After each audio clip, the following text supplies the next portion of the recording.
الموضوع اللي عندنا موضوع جدا صعب، تقشعر إلى الأبدان، موضوع مؤلم. ناس قاعدة على حب الله، مهجرة، عافت بيوتها هربا من العنف، خوفا من العنف، راحت للنجف، لقيت نفسها أمام ابتزاز البعض من المتنفذين، أما الهجرة من جديد أو رضوخ للمتعة. سكان حي الشوافع اللي بالنجف القريبة من ضريح الإمام علي عليه السلام اللي يبعد كيلومتر واحد، طرحوا مشكلتهم لكاميرا أهل المدينة اللي زارتهم ونقلت معاناتهم من خلال هذا التقرير.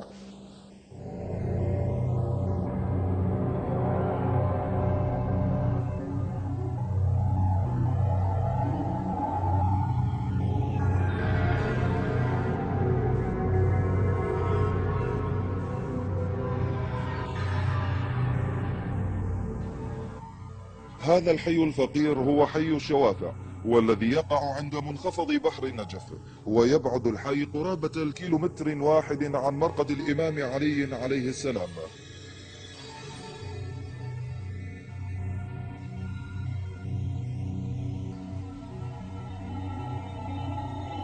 هنا يتم تهجير ساكني هذا الحي قسرا من منازلهم، إذا رفضوا الانصياع لضوابط حركة عقائدية متطرفة يدعي القائمون عليها بأنهم يمهدون لظهور الإمام المهدي المنتظر.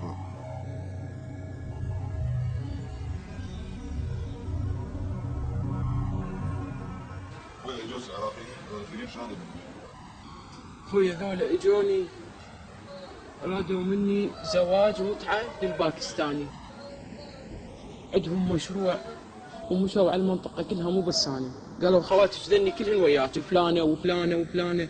شنو السالفة؟ قال أنت رجلك مو يمك 40 يوم، لذلك يحق لك تتزوجين متعة من الأخوة ذولا الباكستان وأخيار الناس، ناس نعرفهم واحنا كفيلين بيهم. ما يصير هيك شغلة، أنا مرة متزوجة، شو هذا اللي يروح ويتردد علي؟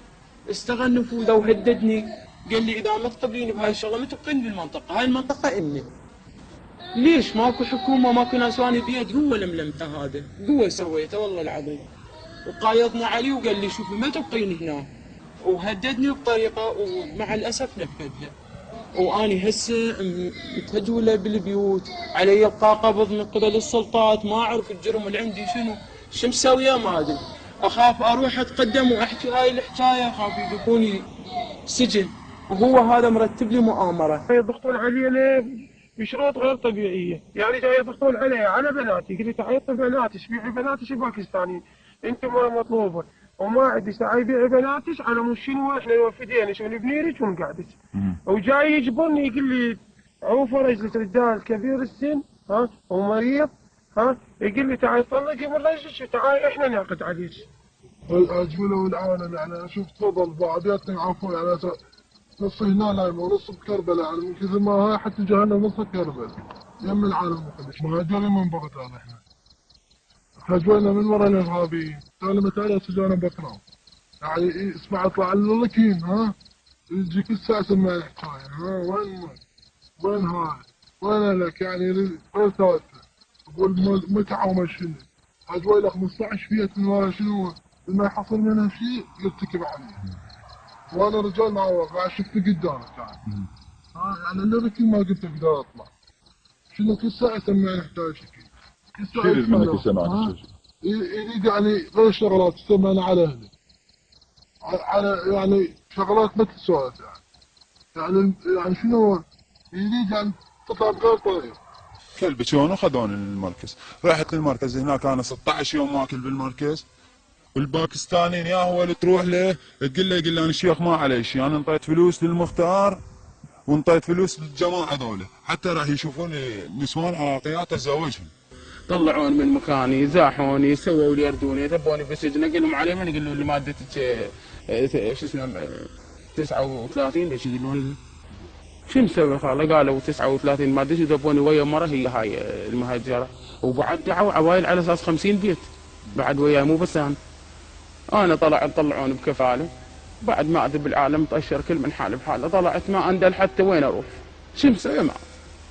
سلا عندنا تمثيل ونقول لي والله هاي المره هم زين رجال غريب، قال هذا رجل غريب وعيالي غرب هذا البيت يقعد بيه على ما تلقين لك بيت ب10 ايام تلقين بيت، وين القى البيت؟ دورت لما طاح حظ حشاكم 200 هناك 250 و 300. ليش طلعوكم منها؟ طلعونا على مود هذول، هي سووا علينا هاي تهمه على مود القوس يعطونها للباكستاني. احنا بعنا الباكستاني، تروح تسال يقول لك هذا بيت في اسمه بعته على الباكستان، وبيت ابنها من قبالنا باع على الباكستان. انتم بعتوهم البيوت؟ بعناهم جبر غير جبرونا، يعني هاي الصيفيه صرنا بالسجن. بعد شو تصير؟ يعني ما بسني رايحه بالسجن، لو تبيعين لو ما كنت هسه اريد انه افرغ اروح عنهم عيني مكسوره ما اقدر اطب المنطقه والله. ادق لهم تعال يا هل طيته حباب، يا هل طيته شيء، يا هل بعت عليه مثل غير يجي. مو بالليل شيء.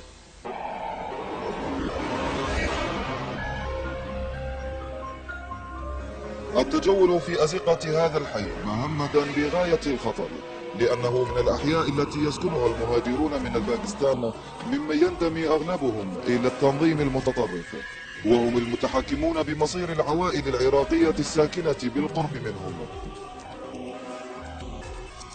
انا زوجت من الناس الله شاهد ورسول، بس طبقوني للسجن.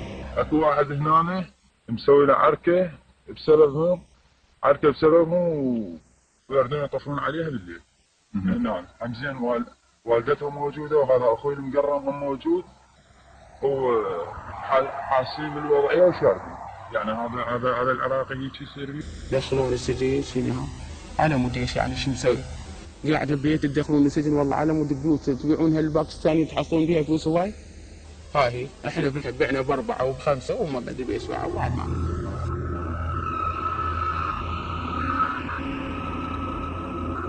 يهيمن أنصار هذا التنظيم على أهم المناطق من جغرافيا النجف الأشرف، فينتشرون عند المداخل الأمنية المهمة من المحافظة، ويتمتع قادة التنظيم بدعم مالي من جهات ذات نفوذ مؤثر في القرار السياسي في النجف الأشرف.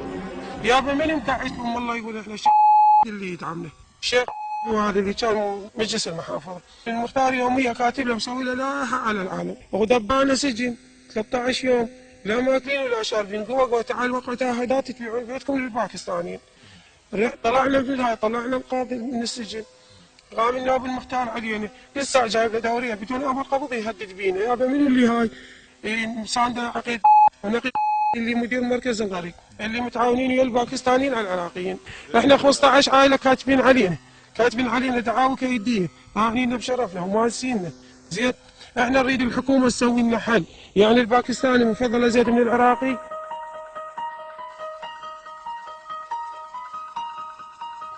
تنتشر هذه الحركة وأخواتها في المناطق الفقيرة من العراق، والتي يغالب سكانها الحياة بسبب صعوبة الوضع الاقتصادي فيها، فتبدأ بدعوة دينية لهذه الأفكار وتنتهي بحمل السلاح للخوض في ميدان الإرهاب.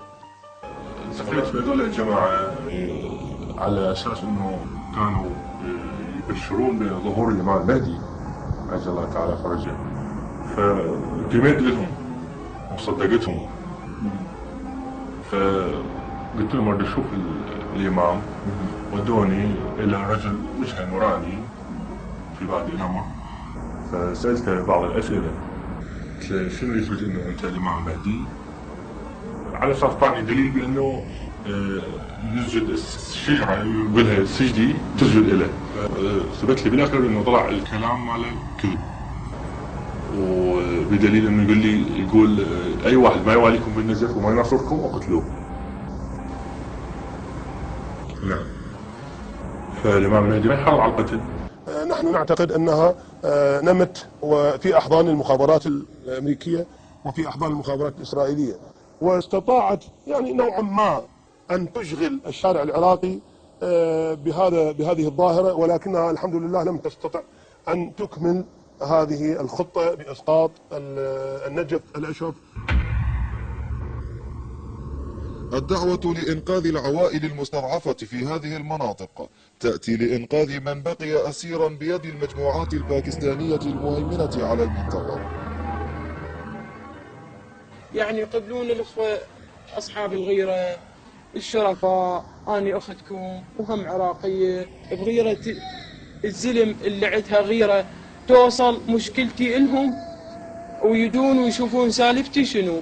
يعني أنا مرة متزوجة براس رجال يصير أتزوج باكستاني لو ماكو أشياء داني وجهالي وعائلتي.